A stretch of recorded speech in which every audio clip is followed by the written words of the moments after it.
Okay. तो मैंने बताया कि जब हमने कॉलम ऑपरेशन और रो ऑपरेशन दोनों कर लिए, तो इसके बाद अगला स्टेप आता है हमारा, वो कहलाता है हमारा लाइन ऑपरेशन। अब लाइन ऑपरेशन में हमें क्या करना है, हमें लाइंस इस तरीके से ड्रॉ करनी है, हमें लाइन इस तरीके से ड्रॉ करनी है कि हमारी मैक्सिमम जीरो कवर हो मिनिमम नंबर ऑफ लाइन से।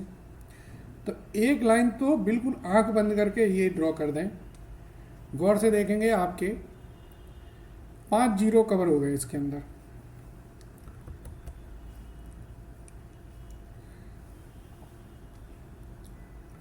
अब दूसरी लाइन ड्रॉ करें,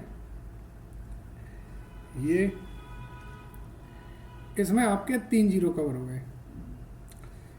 तीसरी लाइन ड्रॉ करें, ये इसमें 2 जीरो कवर हुए। अब आपके पास सिर्फ एक लाइन बची है, एक जीरो बचा है। चलिए इसको भी काट देते हैं। तो नंबर ऑफ लाइंस कितनी है, और ऑर्डर ऑफ मैट्रिक्स, अब तो आप लोग समझ ही गए हैं कि ऑर्डर ऑफ मैट्रिक्स कितना है, 5 है। क्या करना है,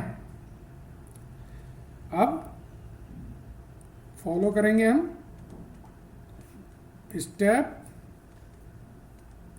3A, ठीक है ना। अब स्टेप 3A फॉलो करने के लिए क्या करना है, हमें मिनिमम अनकवर्ड एलिमेंट देखना है। वो कितना है, वो है 10, ठीक है। मिनिमम अनकवर्ड एलिमेंट ढूंढेंगे, वो है हमारा 10। अब इस मिनिमम अनकवर्ड एलिमेंट को हम लोग सब जगह से माइनस करेंगे, अनकवर्ड से इंटरसेक्शन पे प्लस करेंगे, और जो लाइंस पर आइटम है उन पे हम कुछ नहीं करेंगे। तो एक बार मैट्रिक्स बना लें।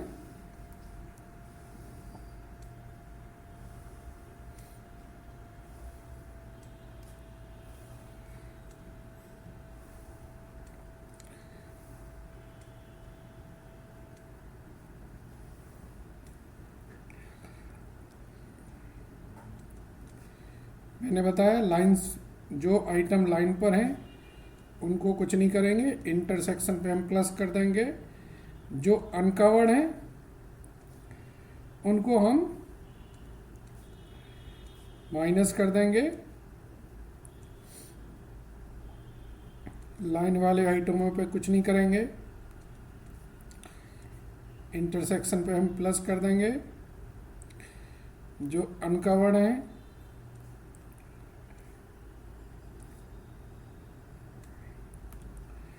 उन पे हम माइनस कर देंगे, लाइन वाले आइटम पर कुछ भी नहीं करेंगे, और इंटरसेक्शन पे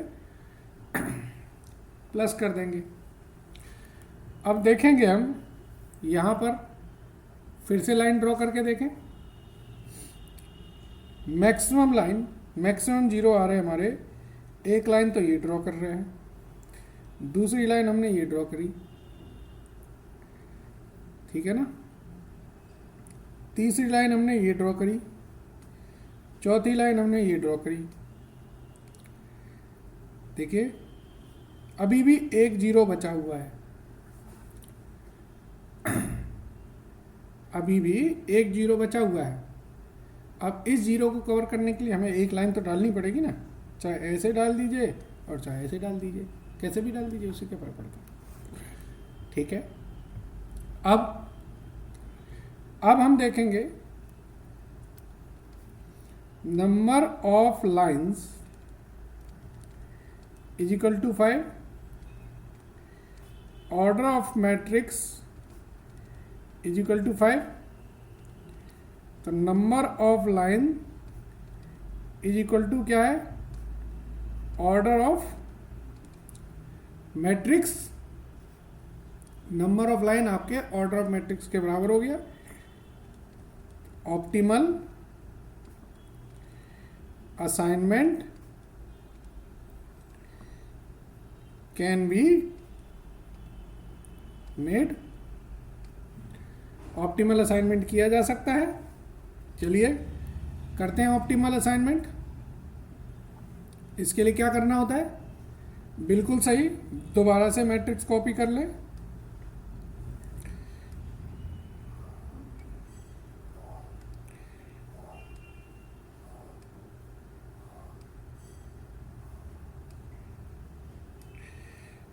इनके नाम लिख रहे हैं, ये लीजिंग है, ये प्राइवेट म्यूचुअल फंड है,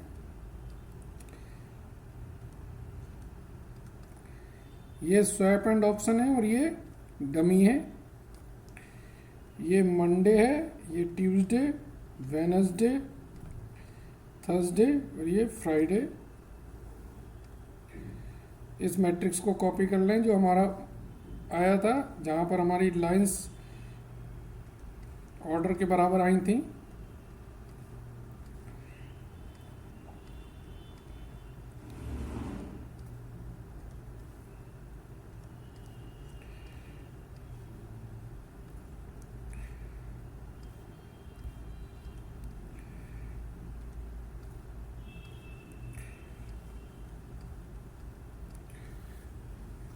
ठीक है ना।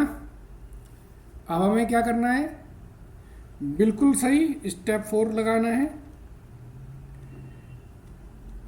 स्टेप 4 में हम क्या करते हैं, हम देखते हैं सिंगल लाइन वाली, सिंगल जीरो वाली रो। इसमें सिंगल जीरो है, जब है तो वहाँ पर आप असाइनमेंट कर दीजिए। जब यह असाइनमेंट हो जाएगा तो इस कॉलम के सारे जीरो काट देंगे हम। दूसरी सिंगल जीरो नहीं, तीसरी में सिंगल जीरो है, असाइनमेंट करिए और इस कॉलम के सारे जीरो काट दीजिए। चौथे में है नहीं है, पांचवें में है नहीं है, पहले कॉलम में है, असाइनमेंट करिए और अब इस रो के सारे जीरो काट दीजिए। सेकंड वाले कॉलम में असाइनमेंट हो चुका है, थर्ड वाले में सिंगल जीरो है, असाइनमेंट करिए और इस रो के सारे जीरो काट दीजिए। चौथे में असाइनमेंट हो चुका है, पांचवें वाले में सिंगल जीरो है और ये आपकी असाइनमेंट हो गई पांचवें वाले की। चलिए तो अब हमारा स्टेप 4 किस चीज का होता है, डूइंग असाइनमेंट। और स्टेप 5 किस चीज का होता है, फाइनल आंसर का। फाइनल आंसर आपका क्या आ रहा है, ठीक है ना सर। चलिए तो स्टेप 5 के लिए फाइनल आंसर देखेंगे। मंडे, ट्यूसडे, वेनसडे, थर्सडे, ये फ्राइडे। तो मंडे को जो एब्सेंटीज हैं वो कौन है, स्वैप एंड ऑप्शन में है। ट्यूसडे को जो एब्सेंटीज हैं वो हैं डमी के। वेनसडे को जो एब्सेंटीज हैं वो किस में है, वो आपके हैं पोर्टफोलियो मैनेजमेंट के। थर्सडे में जो है एब्सेंटीज वो है प्राइवेट म्यूचुअल फंड में और फ्राइडे में रहेंगे वो रहेंगे आपके लीजिंग में। अब कितने कितने एब्सेंटीज रहेंगे, ये जो क्वांटिटी है वो हम कहाँ से देखते हैं, बिल्कुल सही, हम क्वांटिटी देखते हैं अपने ओरिजिनल मैट्रिक्स से। ओरिजिनल मैट्रिक्स देखें, इसमें आपके हैं 20, इसमें है 0, इसमें है आपके 30, इसमें है आपके 20 और लीजिंग वाले ऑप्शंस में है आपके 10। तो टोटल कितना हो गया आपका, एक सेकेंड, वेनसडे वाला देखें,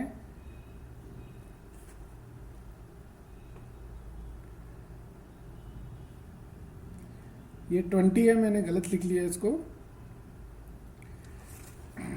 ठीक है। तो ये हमारे डे हो गए, ये हमारे टॉपिक हो गए, और ये हमारे नंबर ऑफ स्टूडेंट हो गए जो अटेंड नहीं कर सकते हैं। तो टोटल आपके कितने स्टूडेंट अटेंड नहीं कर पाएंगे? टोटल आपके 70 स्टूडेंट ऐसे होंगे जो अटेंड नहीं कर पाएंगे। ठीक है सर, तो ये हमारा टॉपिक हो गया। अब अगर आप समझें तो आपने आज जो कॉन्सेप्ट पढ़ लिए हैं वो कौन कौन से कॉन्सेप्ट पढ़ लिए हैं? असाइनमेंट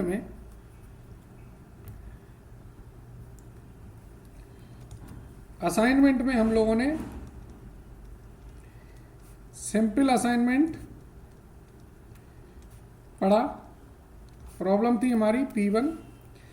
फिर हमने असाइनमेंट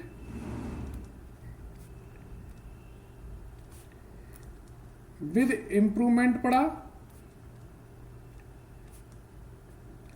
प्रॉब्लम थी हमारी P2। फिर हमने maximization plus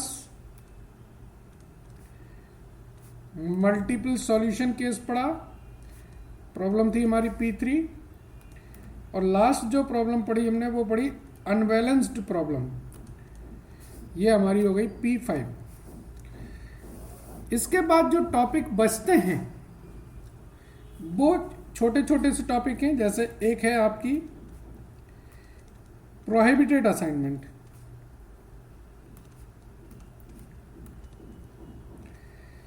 now prohibited assignment क्या होती है? कॉन्सेप्ट समझ लें पहले प्रोहिबिटेड असाइनमेंट का।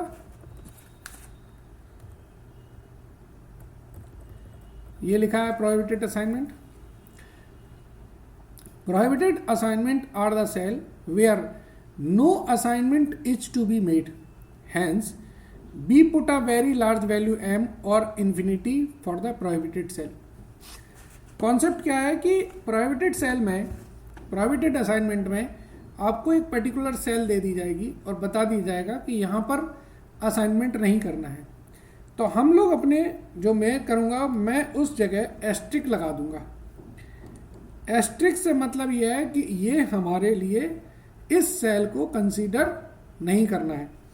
तो प्रोहिबिटेड असाइनमेंट का सिंपल सा लॉजिक है, ignore that cell where assignment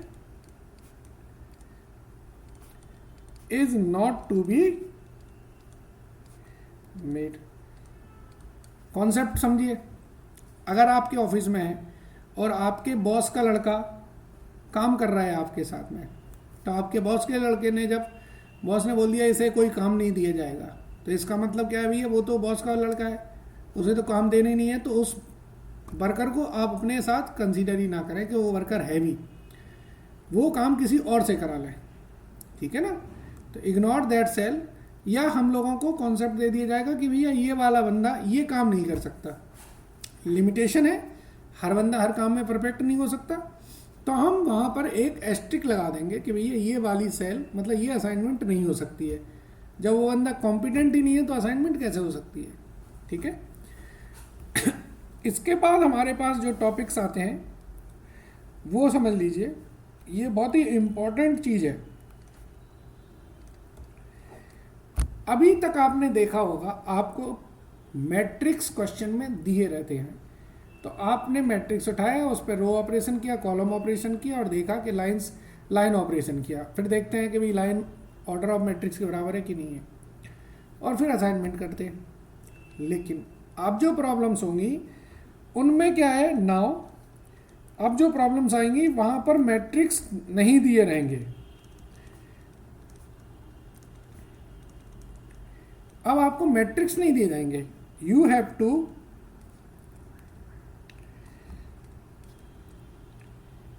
prepare matrix on the basis of given data. जो डाटा दिया जाएगा उस डाटा के बेसिस पर हम लोगों को मैट्रिक्स बनाना होता है। ठीक है, you have to prepare the matrix. चलिए, तो ये बहुत ही इंपॉर्टेंट एरिया है, इसको आप जरा ध्यान से समझ लीजिएगा, क्योंकि अगर आप मैट्रिक्स ही नहीं बना पाए तो प्रॉब्लम कैसे करोगे। इसलिए मैट्रिक्स बनाना आना चाहिए, ठीक है। चलिए, तो अब हम ऐसी प्रॉब्लम्स लेंगे जिनमें हमको मैट्रिक्स नहीं दिया रहेगा और हम वो मैट्रिक्स बनाएंगे, ठीक है ना। मैं अब आपको कुछ प्रॉब्लम्स बताता हूँ, जरा समझ लीजिए।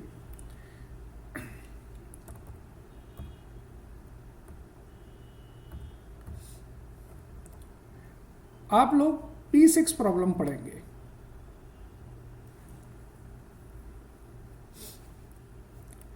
P6 प्रॉब्लम पढ़ेंगे सभी लोग। चलिए, हम एक काम करते हैं, 2 मिनट का ब्रेक देते हैं, उसके बाद इसको स्टार्ट करते हैं।